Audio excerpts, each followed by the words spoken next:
नमस्कार मु जगदीश आपण नहीं आसी आज सकाळ केतोटी गुरुत्वपूर्ण खबर से भिडियोटी को शेष पर्यंत देखा मोर अनुरोध। चलतु आज सकाळ खबर पर नजर पकाइबा।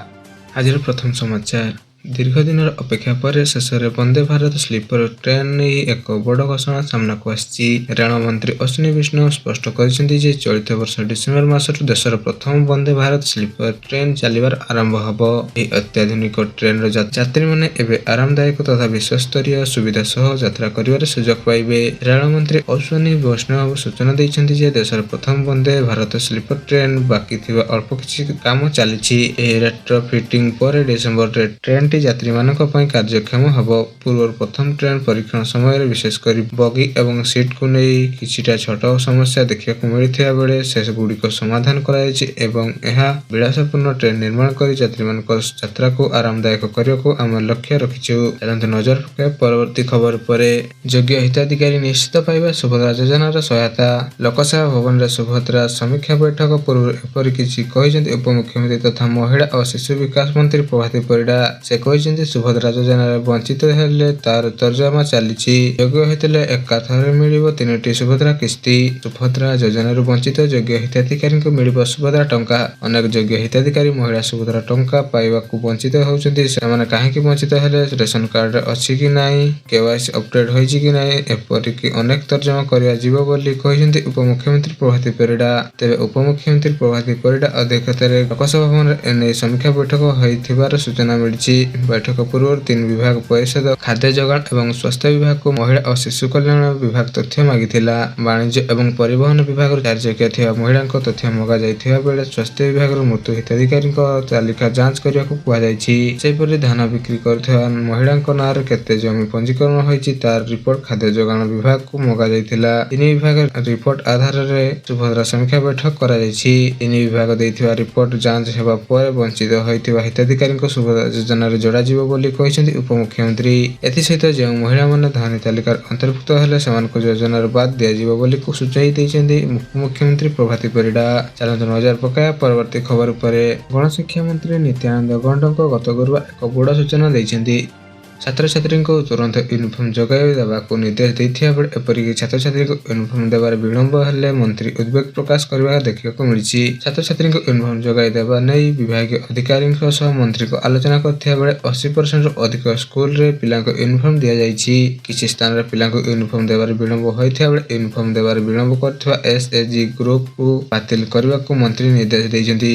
जो यूनिफॉर्म तैयारी करिवारे विलंब करिसेंति सेमानको हटाई नूतन दायित्व दिया जियो बोली मंत्री सूचाई दैछन्ति। चलंत नजर पकाए परवर्ती खबर पर सृष्टि हैला घूर्णिबलय। या प्रभाव रे आसंता 22 बेलकु लघुचाप क्षेत्र सृष्टि हेबार संभावना। दक्षिण पूर्व बंगोपसागर गोटे लघुचाप क्षेत्र सृष्टि हेबो। समुद्र भितर पश्चिम उत्तर पश्चिम दिगरे गति करी घनीभूत होई 24 तारिख बेलकु दक्षिण बंगोपसागर केंद्रीय अंचल अवपात रे परिणत हेबाकु जाउथबा बेले बात्या हेले उत्तर तमिलनाडु आंध्र प्रदेश मध्य माड़ हेबार संभावना रहिछि। बात्या प्रभाव ओडिशा रे वर्षा हेबो। एबे धान पाचुथिबारु वर्षा हेले फसल नष्ट हेबार चिंता रहिछि चाषींकर। राजधानी भुवनेश्वर रे शीत कमिबा सह 2 दिन मध्य 6.6 डिग्री राति तापमात्रा वृद्धि पाइछि। हेले राज्य रे शीत लहरी जारी रहिथिबा बेले एबे राजधानी शीत गायब हो जाइथिबा बेले रातिर तापमात्रा बढ़ी 18 रु 19 डिग्री। राजधानी आकाश प्राय मेघशून्य थिबा बेले एहा हठात आकाश रे बादल देखिବାକୁ मिलिछि। एहा द्वारा भुवनेश्वर रातिर तापमात्रा बढ़िछि। तेबे 2 दिन भीतर राजधानी तापमात्रा वृद्धि घटिछि। नजर पकाए परवर्ती खबर पर सालिया शहर उच्छेद चलिछि। तो सब बस्ती बासिंदा को मिलिबो सरकारी घर एने सूचना दैछन्ति नगर उन्नयन मंत्री कृष्णचंद्र महापात्र।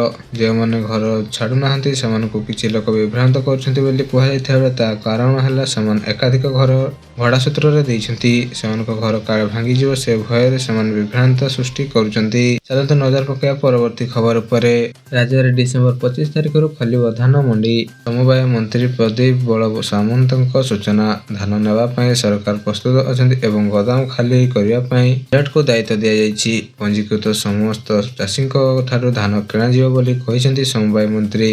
32टी मेडल मंडी पई टेंडर आसीछि एवं 300 कोटी टंका व्यय बारद करा जाइछि बोली सूचना आछि। चलंत नजर पकाए परवर्ती खबर पर गतकाली बिहार रे पुणे नीतीश जुग ଦଶମ ଥର ପାଇଁ ମୁଖ୍ୟମନ୍ତ୍ରୀ ଭାବରେ ଶପଥ ନେଲେ ନୀତିଶ କୁମାର। ପଦ ଓ ଗୋପନୀୟତାର ଶପଥ ପାଠ କରାଇଲେ ରାଜ୍ୟପାଳ। ପାଟନା ଗାନ୍ଧୀ ମୈଦାନରେ ରାଜ୍ୟ ଶପଥ ଗ୍ରହଣ ସମାରୋହ ହୋଇଥିବା ବେଳେ ସମାରୋହରେ ପ୍ରଧାନମନ୍ତ୍ରୀ ମୋଦି, କେନ୍ଦ୍ର ଗୃହମନ୍ତ୍ରୀ ଅମିତ ଶାହ ଉପସ୍ଥିତ ଥିଲେ। ଚାଲନ୍ତୁ ନଜର ପକାଇବା ପରବର୍ତ୍ତୀ ଖବର ଉପରେ। ଆଜିଠୁ ବସିବ ରାଜ୍ୟ କ୍ୟାବିନେଟ୍ ଓ ମନ୍ତ୍ରୀ ପରିଷଦ ବୈଠକ। ମୁଖ୍ୟମନ୍ତ୍ରୀ ମୋହନ ଚରଣ ମାଝୀଙ୍କ ଅଧ୍ୟକ୍ଷତାରେ ଲୋକସଭା ଭବନରେ ବସିବ ବୈଠକ। ରାଜ୍ୟ କ୍ୟାବିନେଟରେ କିଛି ଗୁରୁତ୍ୱପୂର୍ଣ୍ଣ ପ୍ରସ୍ତାବ ଉପରେ ମୋହର ଲାଗିବାକୁ ସୂଚନା ମିଳିଥିବା ବେଳେ ବିଧାନସଭାରେ ଶୀତଳ ଅଧିବେଶନରେ ଉପସ୍ଥାପିତ ହେବାକୁ ଥିବା ଅତିରିକ୍ତ ବଜେଟକୁ ମିଳିବ ଅନୁମୋଦନ। ଚାଲନ୍ତୁ ନଜର ପକାଇବା ପରବର୍ତ୍ତୀ ଖବର ଉପରେ।